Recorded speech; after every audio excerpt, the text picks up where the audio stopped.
Informasi terakhir saudara dari segmen olahraga. Permainan tim Sriwijaya FC masih perlu ditingkatkan, terutama dari segi penyelesaian akhir.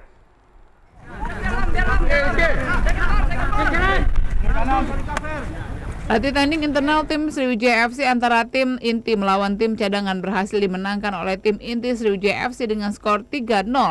Namun pelatih kepala Sriwijaya FC, Neil Maizar, masih belum puas dengan performa para punggawanya dan masih banyak yang perlu diperbaiki.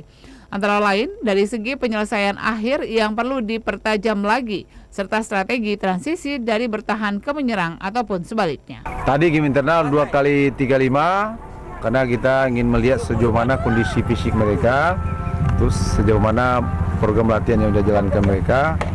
Alhamdulillah udah mulai ada kelihatan, tapi karena suatu situasi puasa ini ada juga yang lelah tadi.